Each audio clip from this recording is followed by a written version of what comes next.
After my hunt for the geckos, it was time for me to continue my more important task, finding the man who tried to kill me. I had made the decision to head back to Primm, hoping I could find some information on which way they had went. Hopefully they hadn't headed to Courier Junction, something that played on my mind as I walked down the lonely road. As I reached the intersection between Primm and Courier Junction, I saw the old shack that the powder gangers had been using as a hideout, and I remembered that I had some unfinished business there. I crept up past the shack as quietly as I could, and sure enough I found the 3 bandits still there from the previous day. I took aim and opened fire. Before they knew it hit them, 2 were dead and the 3rd was wounded.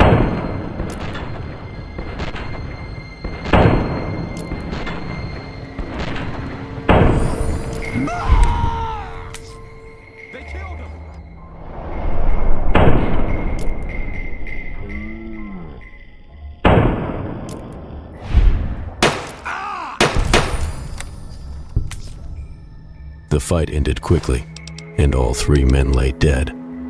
I caught my breath and searched the bodies for anything of value, and felt a subtle twinge of guilt.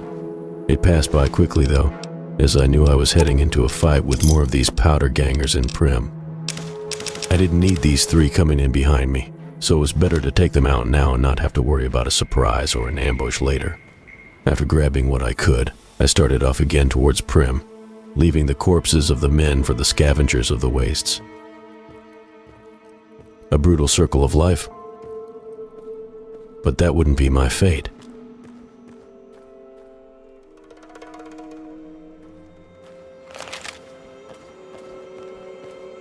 My trip down the highway went quickly, with only a run-in with a couple of geckos that ended with the barrels of my shotgun.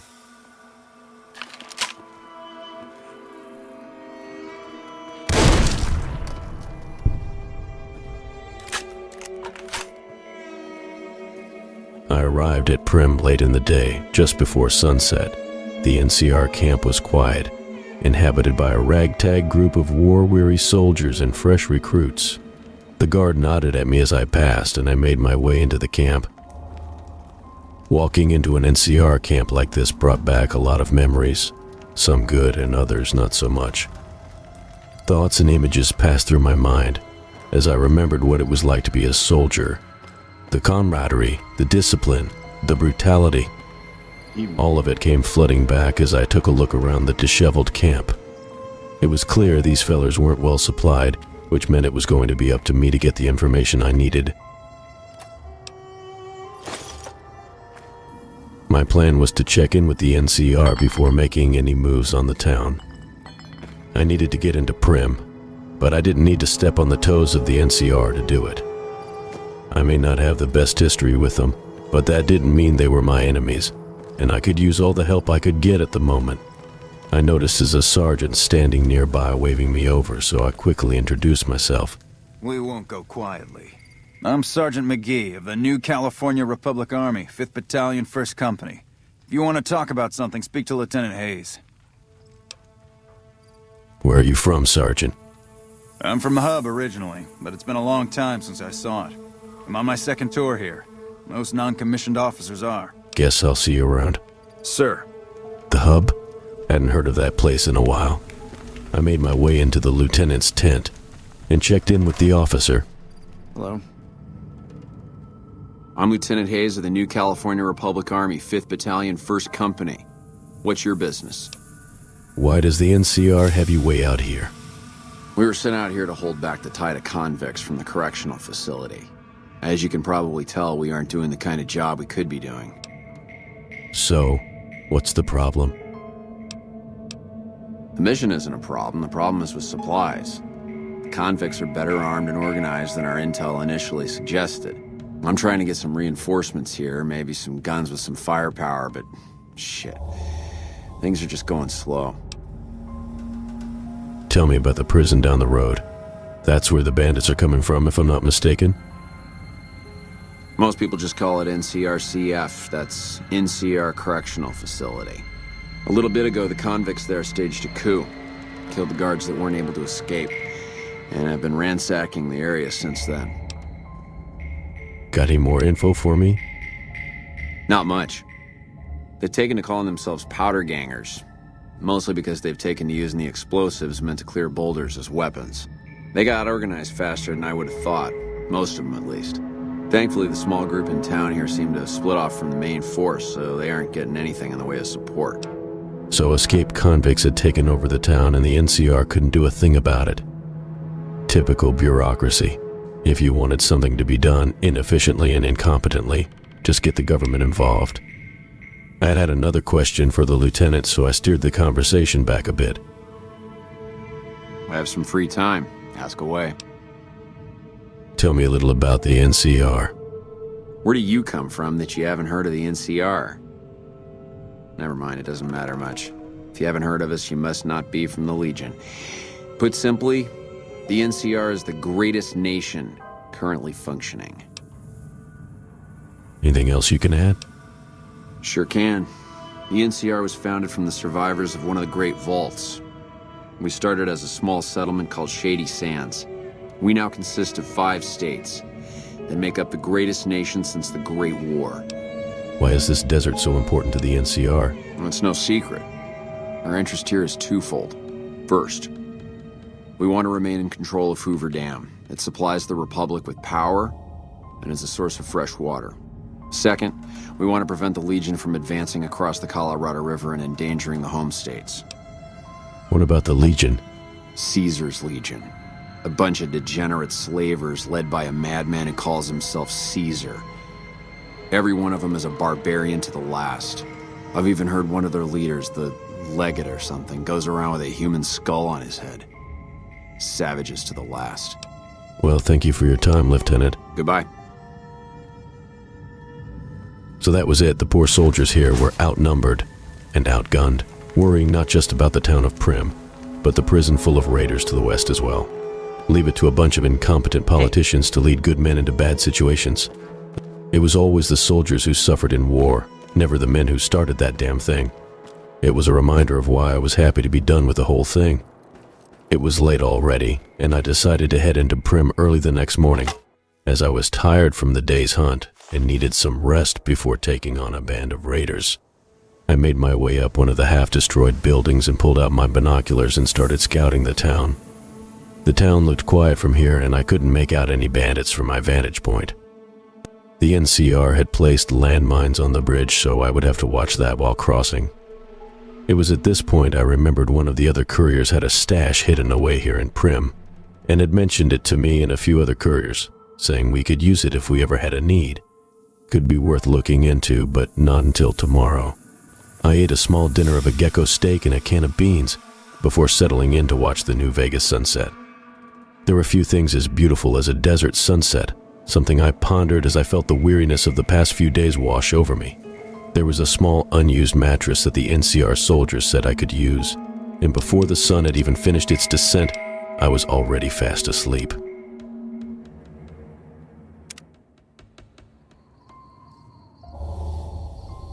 I woke up early while it was still dark. I knew I had to get across that bridge in the open ground before sunup, or I risked being an easy target for any bandits keeping watch. Stealth was my most important ally, because I had no idea how many enemies I was facing. I made my way down the stairs and came across an old leather backpack. It looked as though it had been there for some time, so I grabbed it and threw it over my shoulder. Having more room for loot and ammo was important, and I figured the NCR boys wouldn't mind if I borrowed it. Besides, I was doing the dirty work for them, and there was a pretty good chance I wouldn't make it back anyway. The guards allowed me to pass without a word, most likely expecting me to be found dead whenever they were able to retake the town. I had no plan to die, though, and I crept my way across the bridge, avoiding the mines set by the NCR troops. Once on the other side, I turned off the light on my Pip-Boy and darted across to the other side of the road. All seemed quiet, and the shifting shadows of the morning sun kept me hidden from any prying eyes. I could feel my heart beating nervously in my chest as I made my way over towards the first shack that stood along the eastern side of the town. I'd clear these 2 buildings first, and then make my way around. If I was lucky, I could take any guards posted outside by surprise. I came to the door and whipped out my pistol before silently opening it.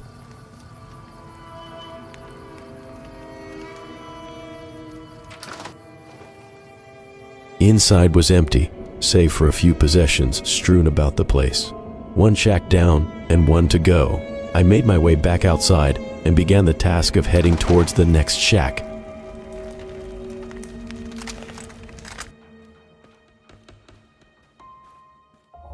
I used what cover I could to stay out of sight, and as I neared the second shack, I caught sight of one of the bandits just ahead. I waited until I had a good sight line, and then took aim. I dropped the first bandit in one bullet, but my second shot went wide of its target.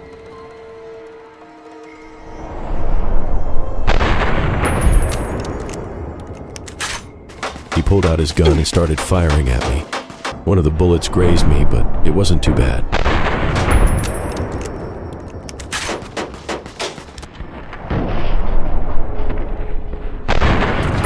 With bullets whizzing past my head, I pulled out my shotgun and closed the gap with my enemy.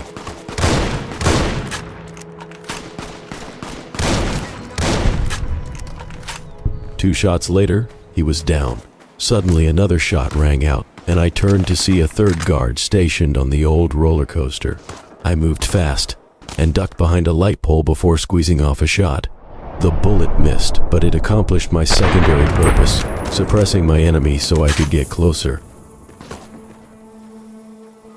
I climbed up the rickety wooden coaster, pistol in hand, and fired off a few shots.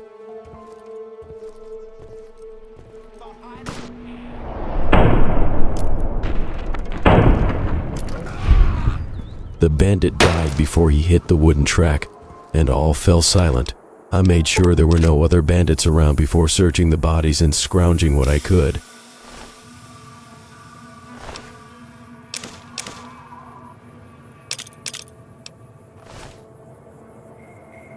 I still needed to clear the other side of the town, so I made my way around the old casino and across the street. To my surprise, the first building belonged to the Mojave Courier office, and in front of it, lying in a pool of dried blood, was a fellow courier, Daniel Wyand. I knew who he was. In fact, he was the one who had told me about the stash he had left in Primm for other couriers. He was a decent feller, so it was sad to see him come to an end like this. I searched his body and came across something interesting. A similar delivery order to the one I had received for the platinum chip. I wanted to look it over, but I had to keep my mind on the task at hand. I searched the nearby destroyed building and found a few rounds of ammo, but then I heard a voice below me as one of the bandits called out. Nothing here after all.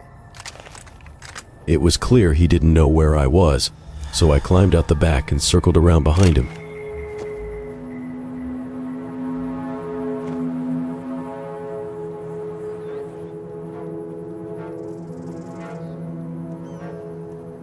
I found him on the stairs. My first shot blew his left hand almost clean off and blood sprayed across the wall as my next two shots finished the man.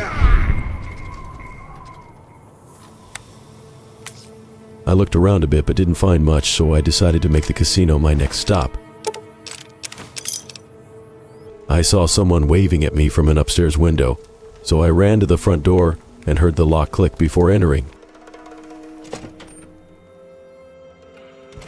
I don't know what it was brought you to Primm, youngster, but you might want to rethink your plans. Town's gone to hell. Mind telling me who you are? Johnson Nash is my name. Husband to Ruby Nash. Lived in Primm going on 8 years now, thick and thin. I'm a trader primarily, for what it's worth with things like they are.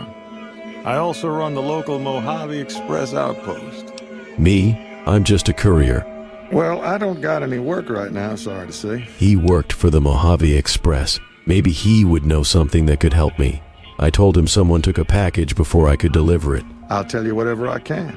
You have a delivery order you can show me? Sure. What can you tell me about this job? I asked him and handed over the order. Oh, so you're talking about one of them packages. That job had strange written all over it, but we couldn't turn down the caps. What was so strange about the job? That cowboy robot had us hire 6 couriers. Each was carrying something a little different. Pair of dice, chess piece, that kind of stuff. Last word I have from the office, it looked like payment had been received for the other 5 jobs. Guess it was just your chip that didn't make it. First deadbeat we hired to do the job canceled. Hope a storm from the divide skins him alive. Well, that's where you came in. He canceled? Yeah, I got this look when he saw you next down on the Courier list. His expression turned right around. Asked me if your name was for real. I said, sure as like a rain, you were still kicking. Then he turned down the job, just like that. I asked if he was sure it was good money. No, let Courier 6 carry the package. That's what he said. Like the Mojaves sort you out or something. Then he just up and walked out. I had no idea who this could be, so I asked for some more information. No idea. Sounds like you two had a history for him to act like that. And turn down the money, too. Hope he didn't see any trouble in that package of yours. Maybe he thought your name was bad luck. Enough for me to say. Let's get back to my problem. The man who took the package wore a checkered suit. Know anything about him? Well, now that you mention it, a few nights back, one of the townies was out scavenging for supplies. He said he saw a fellow with a daisy suit come through with some of them Great Con misfits. They was talking about a chip. A chip? Now I knew I was on the right trail. One of those men tried to kill me, so tell me what you can. Well, for that, your best bet is going to be talking to Deputy Beagle. Since they came to town, he was keeping a good bit of notes on them, and he was slinking around Bison Steve when your pretty boy friend came through. He may have heard where they were going. There was something else I wanted to ask. I guess I don't have anywhere better to be. He had mentioned a cowboy robot. Did he mean Victor? The robot I'd seen in Good Springs. I needed to know more. Nope. Different fella. Bigger. Had himself a face on a screen. And he talked more like you or me. Well, thanks for the help. I'll see what I can do to free the deputy. Don't go getting yourself shot. With that, our conversation ended, and I had a chance to look around a bit. It looked like the whole town was holed up in here, but my business was in the hotel nearby. I exited the casino and prepared to enter the building across the way where I would find Deputy Beagle.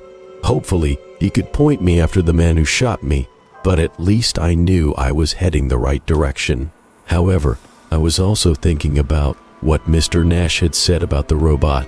Was that thing involved in all this? It was too much to be just a coincidence, but I did my best to push these thoughts away as I focused on getting the deputy out alive.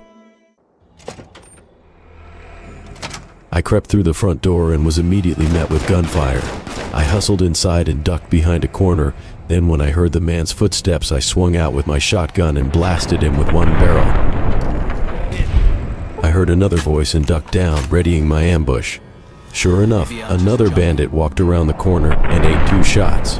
I must have hit his armor, so I reloaded and fired again, this time taking the man down for good.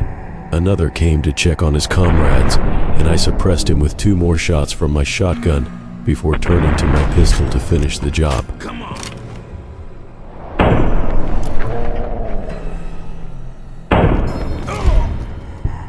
3 more down, but I didn't know how many others were left. I started deeper into the hotel and got the jump on a bandit lying in wait. Just getting jumpy, I guess. My strategy now was to use confusion to gain the upper hand. Whoever was left would think they were under attack by the NCR, not just one enemy.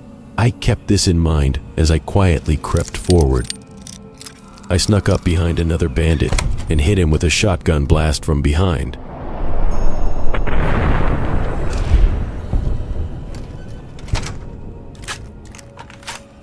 I relied on my instincts and my training from the army as I pushed forward, checking my corners and listening for signs of movement.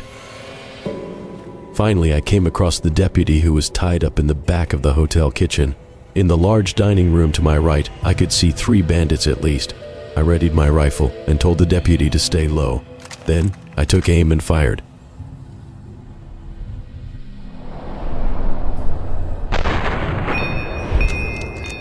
The man moved as I squeezed the trigger, causing me to miss. I tried to reload, but one of them rushed me. He was fast, but I was faster. A second man darted around the corner, and he was met with 2 bullets. They killed him! 2 more came at me, and I fanned the hammer on my pistol to drop the first, before firing off my last 3 bullets into the final bandit. He wheezed with 3 bullet holes in his chest before a 4th pierced his skull. Now, it was all quiet. I checked my corners to make sure it was safe, then I rushed over to free the deputy. My hands were still shaking as I knelt down next to him. I don't suppose you came here to rescue me. I'd cross my fingers, but my hands are numb. That's right. I take it you're the deputy I'm looking for. Why, yes I am. It's a pleasure to meet you.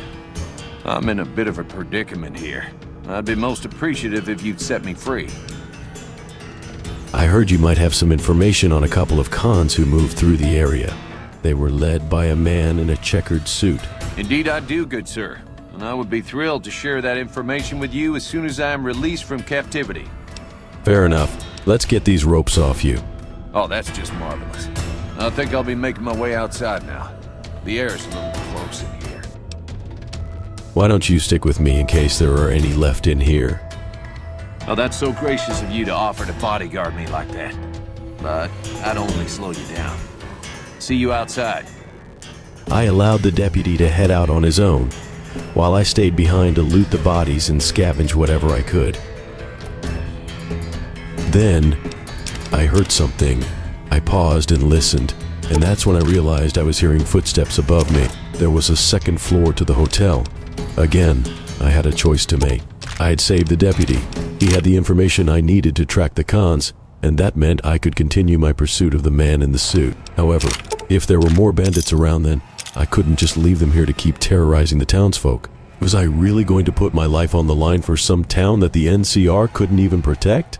I wasn't the kind of man to leave something unfinished, and I didn't like the idea of leaving some of these bandits behind. If I was willing to pursue a man across the wastes, then maybe someone else would be willing to come after me for the same reason. So, with my mind made up, I kept my pistol out and started off down the hall looking for the stairs to the upper floor.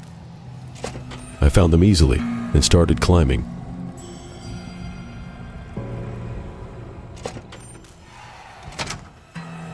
As I reached the second floor, I began searching and listening for any signs of movement. I rounded a corner and surprised a bandit standing at the other end of the hall. My arm moved without me even having to think, and my bullet struck the man in the head before he could make a move. Another one killed. I wasn't even thinking about it now. The killing came naturally. My training and instincts had taken over, and it felt like I was back in the army. I crept about the place like a hunter. No fear, no worries, because I was the predator, and they were nothing but my prey. And one by one they fell to my gun.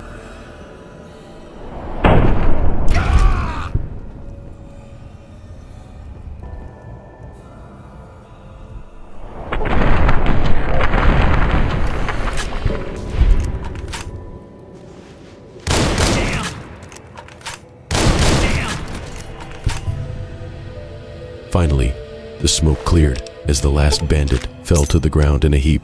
I paused and listened to the silence, the blood rush finally leaving me. I hadn't felt that way in a long time, being consumed by combat like that, and I took a moment to compose myself. How many more had I killed? How many more lives were snuffed out in my pursuit of vengeance? Not as many as there would be, I thought to myself, as I began searching their bodies for loot. If these men wanted longer lives, then they chose the wrong profession. I walked out of that hotel knowing every one of those bandits were dead, and finally, it was time for answers. North, south, it didn't matter. I was on the hunt, and just like the men in that hotel, this was only going to end one way.